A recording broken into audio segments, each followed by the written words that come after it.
Hello, नमस्कार, आदाब and welcome. मेरा नाम है आयुष चंद्रा और मैं हूँ एक लाइसेंस साइकोलॉजिस्ट। आज मैं बात करने वाला हूँ सीबीटी यानी कि कॉग्निटिव बिहेवियर थेरेपी के बारे में। अक्सर लोगों ने इसके बारे में सुना या पढ़ा है।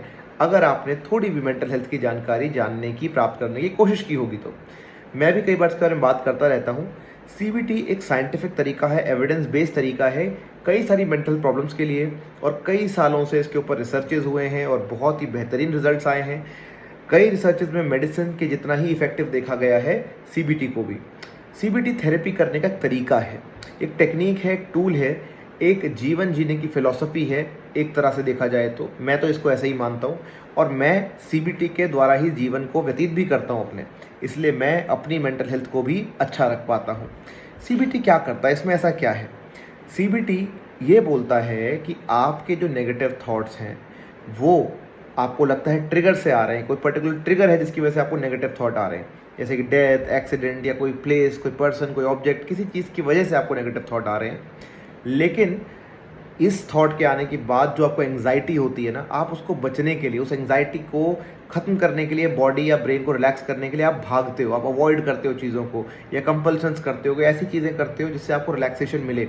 लेकिन ये सारी चीज़ें अननेचुरल, एंग्जाइटी का जो नेचुरल पाथवे है, पूरी जो वेव है, वो नेचुरली आपने ऊपर और नीचे जाने नहीं दी, आपने बीच में इंटरप्ट किया, नेचुरल पाथवे को हटा दिया, इसलिए बार बार एंग्जाइटी आती रहती है। Number one. Number two, CBT कहता है अपने नेगेटिव थॉट को एक बार कैच करो, पकड़ो उसको, देखो क्या है स्टोरी, ये पूरा माजरा क्या है आखिर। जब आप उस स्टोरी को पकड़ लोगे, उसके बाद उस स्टोरी को परखो, डाइसेक्ट करो, उसका ऑपरेशन करो और पता लगाओ कि क्या ये स्टोरी असली में सत्य है। Is it a very very true story? Is there any evidence about it? और एक बहुत ही छोटा सा एग्जांपल देता हूँ मैं अक्सर, कि अगर मैं आपको बोलूँ कि ये जो चश्मा है इसमें मैजिकल पावर्स हैं, इसको लगाने के बाद I can see anything, transparent हो जाती चीज़ें मेरे लिए और मैं आर पार देख पाता हूँ, एक्सरे ग्लासेस है, तो क्या आप मानोगे? नहीं। आप में से ज़्यादातर लोग कहेंगे अच्छा अगर ऐसा है तो प्रूफ करके दिखाओ। प्रूफ आप नहीं मांगते हो अपने नेगेटिव थॉट से, इसलिए आप फंसे रहते हो। आप नेगेटिव थॉट आता है उसको मिस इंटरप्रेट कर लेते हो, आपको बॉडी के सिग्नल्स आते हैं, एंग्जाइटी होती है, उसको मिस इंटरप्रेट कर लेते हो, कुछ होने वाला है। Actually that is not true. कोई भी थॉट आता है तो आपको उसको रियल या एकदम ही ट्रू नहीं मान लेना है। जीवन में थॉट्स जो हैं, एक रिसर्च में बताया गया कि 60 से 70 हज़ार थॉट्स आते हैं एक इंसान को, एक नॉर्मल ह्यूमन को एवरी डे। उसमें से अधिकतर थॉट्स नेगेटिव होते हैं, लेकिन हम लोग ज़्यादातर उसको त्याग देते हैं, फिल्टर आउट कर देते हैं और फोकस करते हैं अपनी इंपॉर्टेंट चीज़ों पे, अपनी लाइफ की वैल्यूज़ पे, गोल्स पे, एम्स पे, ऑब्जेक्टिव्स पे। लाइफ का स्ट्रक्चर बना के रखते हैं, रूटीन बना के रखते हैं, ताकि वो रूटीन हमें एक राइट डायरेक्शन पे लेके जाता रहे। ये नहीं कि आज मुझे नेगेटिव थॉट आया तो मैंने आज छुट्टी कर ली।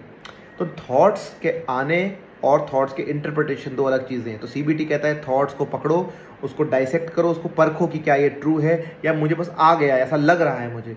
तो लगने पे मत जाओ, होने पे जाओ कि एक्चुअली में क्या है। और इसको देखने के लिए कॉमन सेंस का यूज़ करो, बाकी लोगों को परखो, लोग कैसे रिएक्ट करेंगे इस थॉट पे, वो क्या करते हैं, क्या सच में उनको भी नेगेटिव इफेक्ट हो रहे हैं इस थॉट के, क्या सच में ये प्रॉब्लमेटिक थॉट है, क्या इसको इग्नोर करे बिना मेरा जीवन नहीं चल सकता। तो ये सब चीज़ें करके आप अपने आप को पॉजिटिव थॉट नहीं बना रहे हो, आप ओरिजिनल नेगेटिव थॉट को सिर्फ रैशनल यानी कि एक तार्किक दृष्टि से देख रहे हो। तार्किक यानी कि रैशनल, लॉजिकल माइंड को एक्टिवेट कर रहे हो। ह्यूमन में इमोशनल माइंड और लॉजिकल माइंड के बीच में बैलेंस बनाना बहुत ज़रूरी है, क्योंकि हम इमोशनल बीइंग्स भी हैं, हम इमोशंस को रियल मान लेते हैं, लेकिन हमें लॉजिकल सेंस भी दी है यूनिवर्स ने, ईश्वर ने, गॉड ने, कि हम उसको लॉजिकली भी नापें, देखें, मेजर करें। पर अक्सर हमारे इमोशन सुपरसीड कर जाते हैं लॉजिकल माइंड को। अब इसी में सीबीटी आपको बार बार रीट्रेन करता है कि आप लॉजिकल माइंड को एक्टिवेट करो, इमोशंस को इनवैलिडेट या वैलिडेट तभी करो जब वो लॉजिकली ट्रू हो। तो इसी साथ हम आगे बढ़ेंगे और इसकी बार बार प्रैक्टिस करेंगे। वर्कशीट्स देता है थेरेपिस्ट आपको, अगर आप मुझसे थेरेपी लेते हैं, कुछ लोग तो जानते होंगे, मैं वर्कशीट्स देता हूँ, कुछ होमवर्क्स देता हूँ छोटे छोटे। तो होमवर्क्स का बहुत ज़्यादा इसमें महत्व है। Therapy it's a talk therapy, तो इसको आप स्वयं से कर सकते हैं, लेकिन बहुत ही कम इफेक्टिवनेस है। थेरेपिस्ट के साथ करेंगे तो बहुत ही बेहतरीन रिजल्ट्स आते हैं, क्योंकि काफ़ी बार मुझे काउंटर करना पड़ेगा, क्वेश्चनिंग करनी पड़ेगी, बहुत ही नॉर्मल वे में। It's a conversation based thing, कि मैं आपको मिलकर ये समझाएं, हम और आप टीम बनाकर अपने माइंड को लॉजिकल बनाएं। तो जब तक आपका माइंड लॉजिकल एक्टिवेशन नहीं करता, तब तक मेरा दिमाग आप हायर कर सकते हैं as a logical mind, and you can behave and act based on rationality and logic from now onwards. अगर ऐसा चलेंगे तो आप धीरे धीरे अपने लॉजिकल माइंड को ट्रेन कर लेंगे। अच्छा, इसमें बिहेवियरल पार्ट जो होता है उसमें काफ़ी सारे एक्सपेरिमेंट्स होते हैं कि ये नहीं कि मैंने बोला कि ये इलॉजिकल तो आप मान लो, मैं आपके साथ मिलकर एक्सपेरिमेंट्स करूँगा कि देखते हैं कि क्या ये सही है या नहीं, क्या सच में ऐसा हो रहा है कि नहीं। एक्सपेरिमेंट्स करते हैं, रिलैक्सेशन एक्सरसाइज भी होती है। तो ये सब करके थेरेपी का जो पूरा स्ट्रक्चर है वो क्रिएट किया जाता है। कितनी जल्दी इफेक्ट करती है, तो एक बेस लाइन कहते हैं कि 6 से 12 सेशन मिनिमम लग जाते हैं किसी इंसान को ठीक होने में। येस, इट डिपेंड्स ऑन आपकी कंटिन्यूटी, आपकी कंसिस्टेंसी, आपका कितना मोटिवेशन है, आपकी सिवेरिटी कितनी है, आपके रिसोर्सेज कितना अलाउ कर रहे हैं आपको। तो ये सारी चीज़ें भी फैक्टर इन करती हैं। लेकिन अगर आप स्टार्ट ही नहीं करेंगे थेरेपी तो फिर रिकवरी के चांसेस तो है ही नहीं।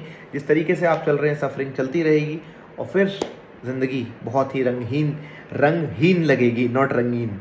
सो please take the right step, right approach, and you can leave your comment below. I will make videos on your type of topics, and I'll see you in the next video. Till then, have a happy mind. Bye bye.